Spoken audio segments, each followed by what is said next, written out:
Bienvenue dans les Logions du Bon Larron, le podcast où nous cherchons ensemble la lumière jusque sur la croix. Aujourd'hui, nous allons commencer par une petite histoire de Montcru. Imaginons la scène d'un conseil secret. L'empereur se penche vers ses scribes, la torche jette des reflets tremblants sur le marbre. Nous sommes en 325 à Nicée. L'Empire vacille entre les ruines de ses dieux, les armées barbares et les querelles internes. Constantin, dit-on, convoque les évêques non pour comprendre la foi, mais pour la fabriquer de toutes pièces. D'une voix grave, il prend la parole et dit « Nous allons unifier l'Empire en inventant un dieu à 3 têtes. Le peuple aime les triades. Jupiter, Junon, Minerve. Alors, faisons-en une version monothéiste. On dira que ce dieu unique se divise en 3 personnes et le tour sera joué. » Un conseiller hésite, la voix basse. « Mais sire, ces chrétiens croient déjà cela. C'est justement pour cette raison qu'on les persécute. »« Ah, peu importe. Nous ferons croire que c'est moi qui l'ai décidé, » répond Constantin avec un sourire calculateur. Un vieux scribe, les mains jaunies par tant de parchemins lus, secoue la tête. « Majesté, pardonnez l'audace, les écrits circulent déjà. On lit Paul à Antioche, Jean à Éphèse, des copies en syriaque et en copte, voyage d'Orient en Occident. Ces hommes lisent leurs écritures en public, les citent, les chantent, les apprennent par cœur. De l'oralité, ils se les transmettent. Ils meurent pour elles. Alors, comment effacer ces archives ?» Un général, plus pressé, intervient. « Et puis, sire, politiser la foi, c'est risquer la discorde. On voudrait la paix, on pourrait provoquer des schismes plus grands que les guerres. » Constantin hausse les épaules. « Ah, on changera quelques formules liturgiques, on publiera un credo officiel, on bâtira des basiliques, voilà. Le temps fera le reste. » Un conseiller ecclésiastique méfiant prend la parole. « Oh, sire, si nous falsifions, il faudra aussi effacer les passages embarrassants. Le Père est plus grand que moi. Pourquoi m'appelles-tu bon? Nul n'est bon sinon Dieu. Voulez-vous censurer la prière, la souffrance et cette espèce de kénose que le Christ produit ?» Constantin rit. Un rire long et machiavélique. Qui lira ces détails? Les foules aiment les symboles, pas les subtilités théologiques. Aucun risque, laissons ça comme tel. Le vieux scribe, d'un ton glacial, réplique. « Sire, vous demandez qu'on écrive une foi assez forte pour tenir debout sur le sang des martyrs, et vous comptez le faire en un décret. Vous pensez pouvoir faire croire à des hommes libres qu'ils ont toujours prié ce que l'on vient d'inventer et qui finalement prient déjà. » Silence. Les conseillers se regardent. L'un d'eux, plus proche du peuple, murmure enfin. « Et puis, sire, pourquoi tournerait-on la persécution en argument de propagande? Ceux que nous avons châtiés confessent Jésus est Seigneur, et par ce mot, ils refusent que César le soit. Ce n'est pas la foi d'un empereur qu'on impose, c'est la désobéissance d'un peuple qui vous menace directement. » Constantin détourne les yeux comme si l'Empire pesait soudain lourd sur ses épaules. Puis, avec une douceur froide, il dit « Alors, écrivez aussi l'histoire où l'empereur pacifie et réunit. Les hommes aiment les fins qui donnent du sens. Ils liront ce que nous leur présenterons comme une évidence. » Le scribe, là, se lève et rétorque. « Majesté, l'histoire n'est pas un parchemin que l'on rature à volonté. Les textes circulent, les homélies, les martyrologues, les épîtres, tout cela est répandu dans l'Empire.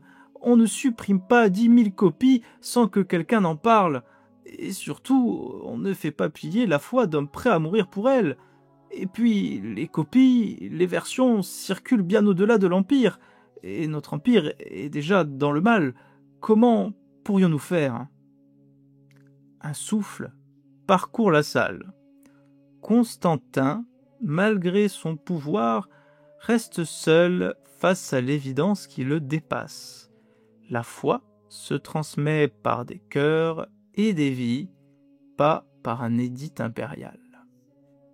Le rideau tombe sur la scène imaginaire et la leçon demeure claire.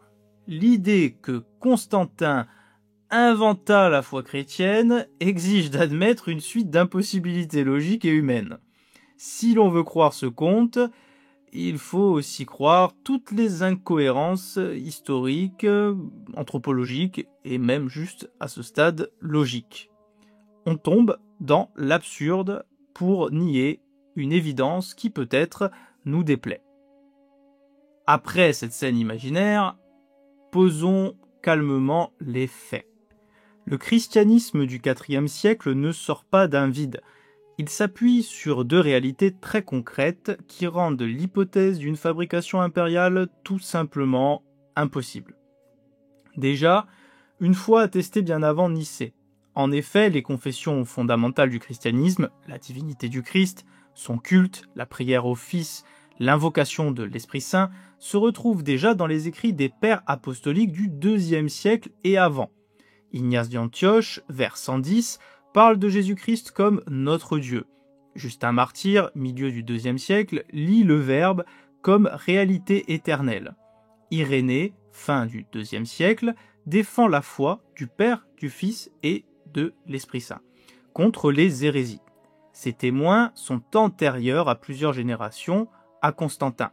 Ce ne sont pas des inventions de cour, mais des confessions nées dans les communautés locales, parfois clandestines, souvent persécutées. Ensuite, il y a de nombreux témoignages vécus et sanglants. Les chrétiens ont affronté persécutions et martyrs parce qu'ils refusaient justement le culte impérial et proclamaient Jésus est Seigneur. Ils sont morts pour une foi concrète, répétée dans la liturgie, confessée publiquement. La volonté d'un empereur de fabriquer cette foi demanderait d'expliquer comment on aurait pu convaincre des foules de risquer la torture et la mort pour une imposture. A-t-on jamais vu des martyrs mourir en masse pour un mensonge inventé quelques décennies plus tôt ?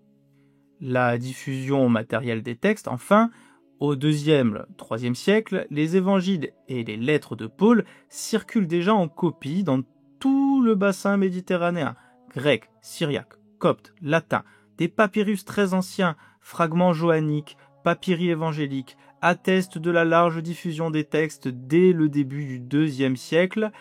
Enfin, au IIIe et IVe siècle, apparaissent des codex complets, Sinaiticus, Vaticanus, etc., qui confirment la stabilité du texte.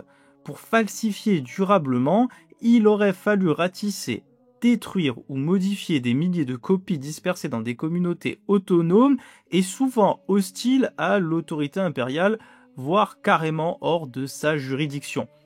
Techniquement et politiquement, bonne chance.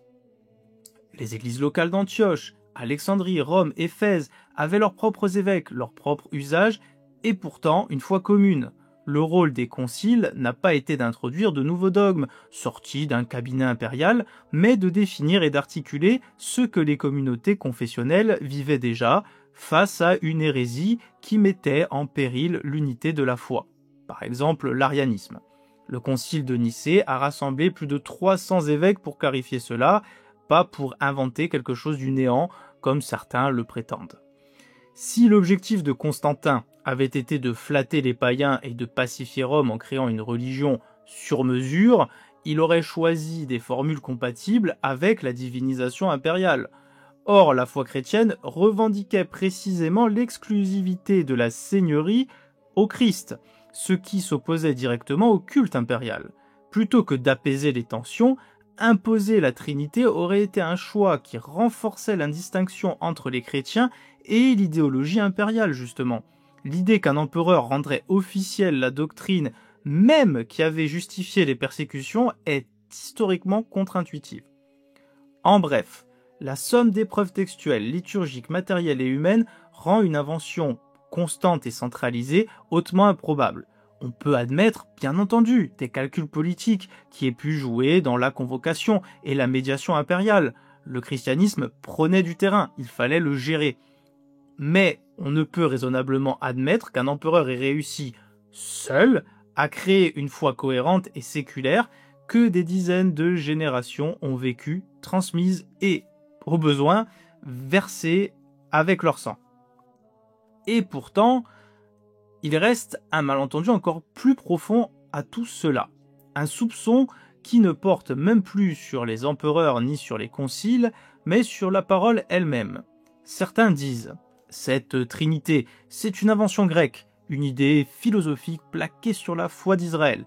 Jamais Israël n'a parlé de trinité ou d'un Dieu composé. » Mais, si l'on descend en deçà des débats, dans le sol du texte, dans la poussière même de l'hébreu, on découvre que cette idée n'a rien d'ajouté.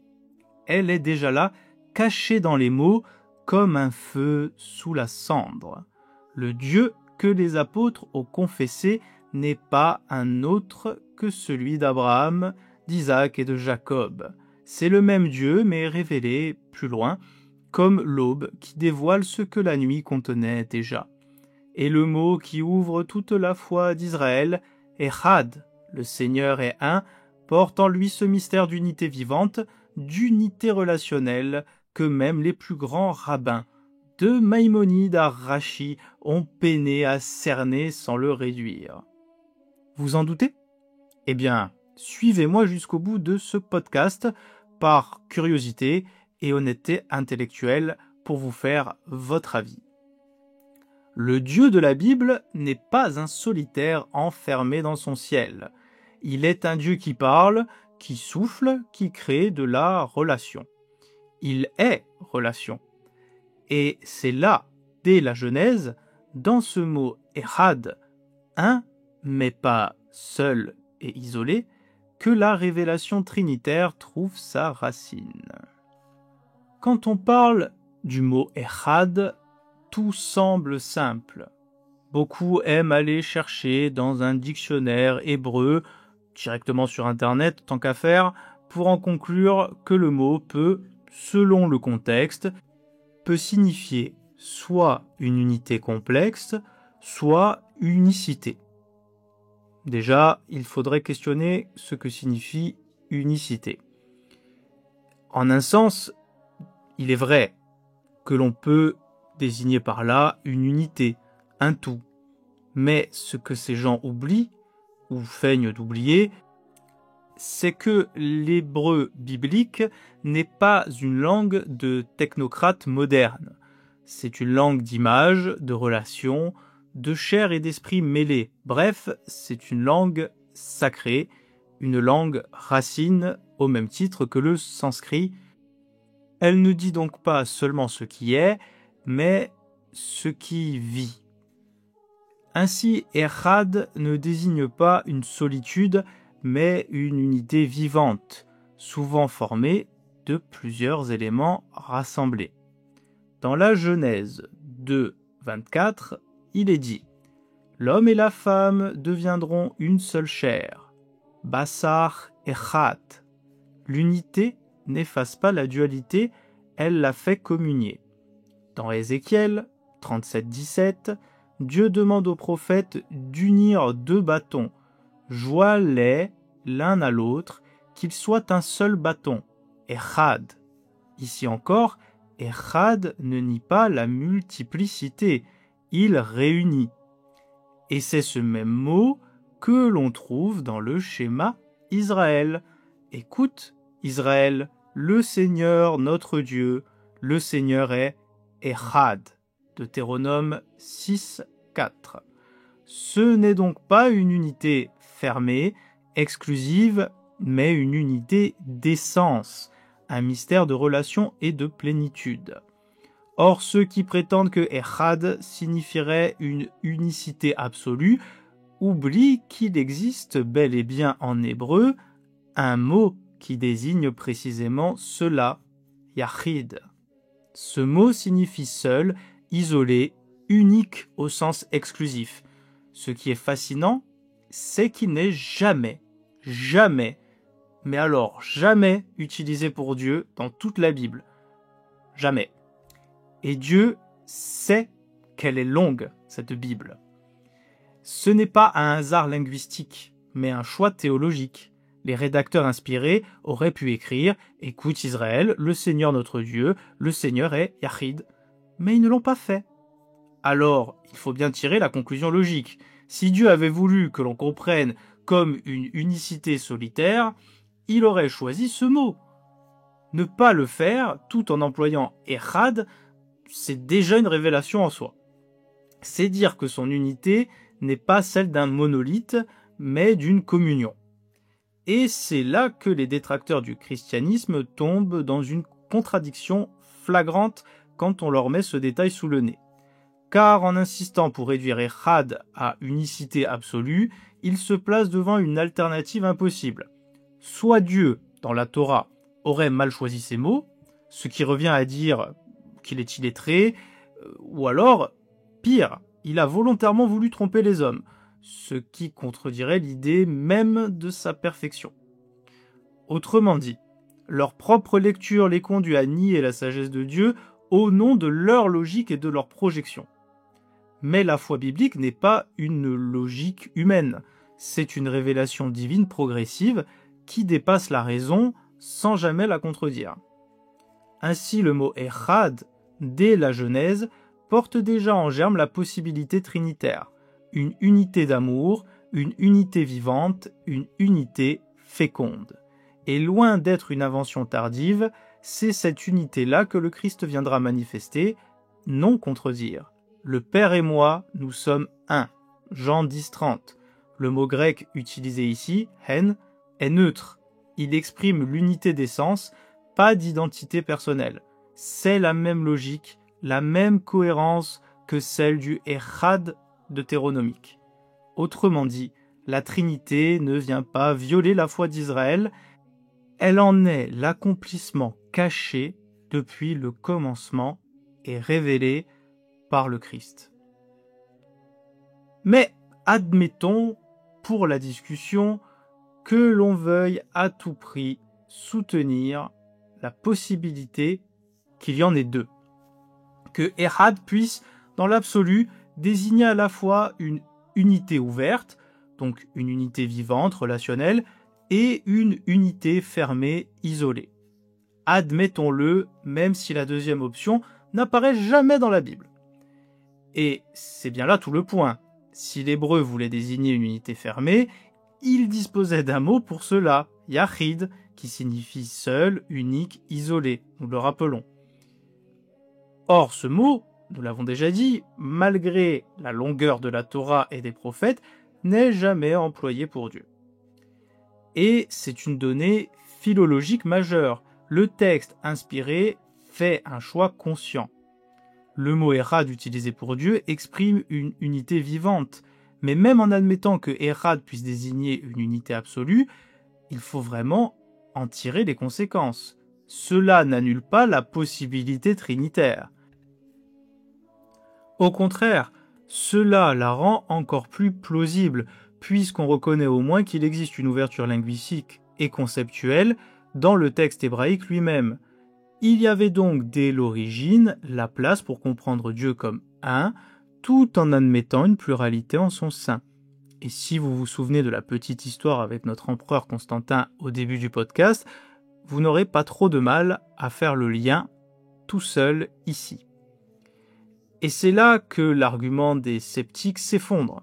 S'ils prétendent que la Trinité est une invention païenne, un ajout politique de Constantin pour plaire à Rome, il doit valoir expliquer pourquoi la Bible hébraïque, antérieure de plus de 1000 ans, utilise déjà un mot qui autorise cette lecture ouverte. Qui plus est, c'est un peu absurde de soutenir que Constantin aurait introduit la Trinité pour rallier l'Empire, quand on sait que pendant 3 siècles, les Romains ont persécuté précisément ces chrétiens trinitaires, ceux qui refusaient de dire César est Seigneur parce qu'ils croyaient que Jésus seul est Seigneur. Autrement dit, Rome aurait, selon cette théorie, adopté au IVe siècle la doctrine même qu'elle punissait de mort au IIe. C'est un non-sens, mais admettons qu'ils aient voulu faire ça pour pacifier une religion qui était en train de prendre beaucoup trop de terrain. Si Constantin avait voulu flatter les païens, il aurait tout simplement supprimé la Trinité. Il ne l'aurait pas officialisée, il l'aurait au minimum transformée en triade. Mais il s'est contenté de reconnaître une foi déjà vécue, transmise, confessée et gravée dans le sang des martyrs. Ainsi, même en admettant toutes les nuances possibles du mot Ehad, on ne peut nier cette évidence. La foi trinitaire plonge ses racines dans le sol même de l'hébreu biblique et l'histoire n'a fait que révéler ce que la langue, déjà, portait en elle. Mais je vous sens fébrile. Alors, on va aller encore plus loin, 1000 ans plus tard, quasiment, dans la tradition hébraïque elle-même. Car ce débat autour du mot Ehad n'a pas échappé aux grands penseurs juifs eux-mêmes. Maïmonide, le Rambam, 1138-1204, est l'une des plus grandes figures de la tradition juive. Docteur de cette tradition, il tente de concilier la foi d'Israël et la philosophie aristotélicienne. Médecin, juriste, théologien, il est l'auteur de Mishneh Torah et du Guide des Égarés, 2 œuvres majeures où il tente d'harmoniser le tout. Dans le Mishneh Torah, il écrit « Ce Dieu est un, d'une unité qui n'a pas d'équivalence dans le monde. Il n'est pas comme une espèce composée d'individus, ni comme un corps composé de parties, mais son unité est telle qu'il n'en existe aucune autre semblable. » Dans le Guide des Égarés, il franchit une étape encore plus décisive. C'est pourquoi il convient de dire de lui qu'il est Yachid et non Echad. Ce glissement est capital, car le mot Echad est celui que la Torah emploie dans le schéma Israël. Écoute Israël, le Seigneur notre Dieu, le Seigneur est Ehad. Et pourtant Maïmonide affirme qu'il faut le comprendre comme s'il signifiait Yachid, un terme radicalement différent qui veut dire, pour rappel au cas où certains arrivent en cours de podcast, seul, isolé, indivisible. Or, la tradition masorétique interdit de modifier, fût-ce par intention, le sens d'un mot de la Torah. Pas un iota, pas un signe ne doit être changé. En imposant Yachid là où le texte dit Echad, Maïmonide ne commet pas une simple imprécision. Il introduit une lecture philosophique étrangère à la langue biblique.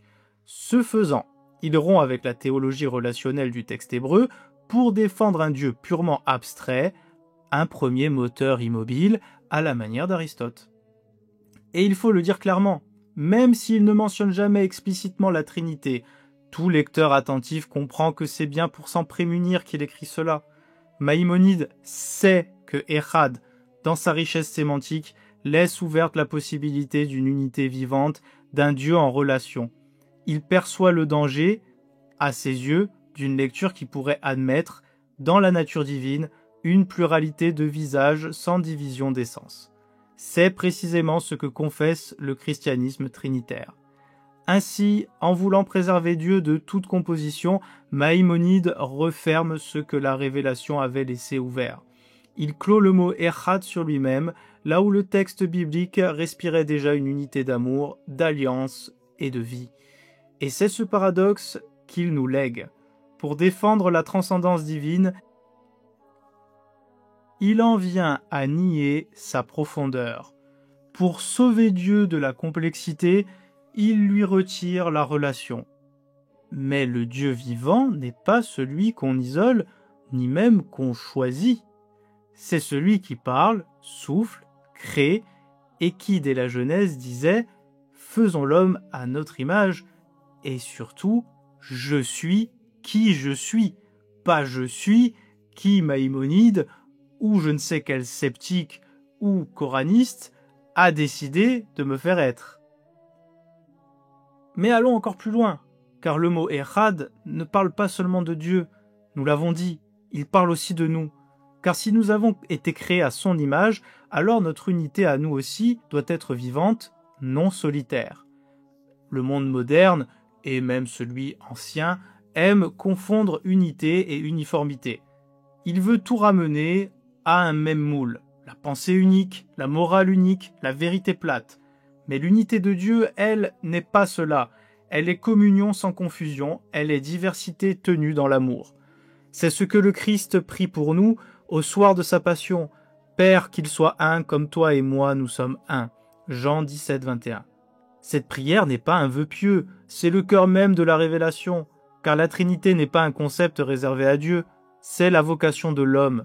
Nous sommes faits pour aimer comme le Père, pour nous donner comme le Fils, et pour respirer dans la liberté de l'Esprit. Et c'est là le grand mystère de Echad.